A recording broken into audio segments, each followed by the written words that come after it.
ચૈતર વસાવા રાજપાટી ખાતે અકસ્માતમાં મૃત્યુ પામે ટીઆરબી જવાનના પરિવારને મળી સાંત્વના પાઠવી હતી। ઝઘડા તાલુકાના ઉમલ્લા અને ખાખરીપરા વચ્ચે થોડા દિવસો પહેલા અકસ્માત સર્જાયો હતો। આ અકસ્માતમાં ઉમલ્લા પોલીસ મથકે ફરજ બજાવતા ટીઆરબી જવાન સુમિત વસાવાનું અકસ્માતમાં ગંભીર ઇજાઓના પગલે કમકમાટી ભર્યું મોત નીપજ્યું હતું। જે બાદ આજરોજ ડેડિયાપાડાના ધારાસભ્ય ચૈતર વસાવા તેઓની ટીમ સાથે રાજપાટી ખાતે મૃતકના પરિવારજનોની મુલાકાત કરી સાંત્વના પાઠવી શ્રદ્ધાંજલિ અર્પણ કરી હતી। આ દરમિયાન તેઓએ મીડિયા સમક્ષ જણાવ્યું હતું કે ગેરકાયદેસર રેતી વહન તેમજ સિલિકા વહન કરતા વાહનો પર તંત્ર દ્વારા જો 5 દિવસમાં કાર્યવાહી કરવામાં નહીં આવે તો રાજપારડી સ્થિત બિરસા મુંડા ભગવાનની પ્રતિમાને ફૂલહાર કરી ઝઘડિયા સુધી પદયાત્રા કરી વિરોધ નોંધાવશે અને જો કાર્યવાહી નહીં કરવામાં આવે તો ત્યાંથી ભરૂચ કલેક્ટર સુધી પહોંચી ચક્કાજામ કરવાની ચીમકી ધારાસભ્ય દ્વારા ઉચ્ચારવામાં આવી હતી। એક યુવાન દીકરાને ગુમાવવાનો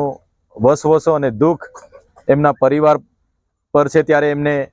પ્રકૃતિ શાંતિ અર્પે અને એમના પરિવાર પર પડેલી આ દુઃખની ઘડી સહન કરવાની શક્તિ આપે એ પ્રાર્થના સાથે અમે ઉપસ્થિત થયા છે। પણ આવનારા દિવસોમાં ખાણ ખનીજ વિભાગ, ભરૂચ વહીવટી તંત્ર આવા બેફામ ચાલતા ટ્રક ચાલકો પર ઇનલીગલી ચાલતી લીજો, સિલિકાઓ અને કોરી કરસોરો પર તપાસ કરીને કાયદેસરની કાર્યવાહી નહીં કરે તો દિન 5 પછી એટલે કે તારીખ 3 બુધવારના રોજ અમે રાજપારડી બિરસા મુંડા ભગવાનને ફૂલહાર કરીને અહીંથી અમે પદયાત્રા કરીને અમે ઝઘડિયા સુધી જવાના છે અને પછી પણ કાર્યવાહી નહીં કરે તો અમે આવનારા દિવસોમાં ઝઘડિયાથી પદયાત્રા કરીને કલેક્ટર કચેરી ભરૂચ પણ જઈશું। અમારી માંગ છે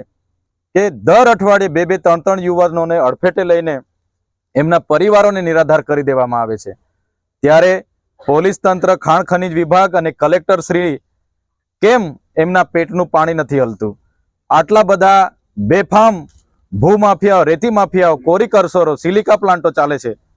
અને રોડ રસ્તા એટલા ખરાબ છે તો કેમ વહીવટી તંત્ર આજ દિન સુધી નિદ્રાધીનમાં છે? એટલે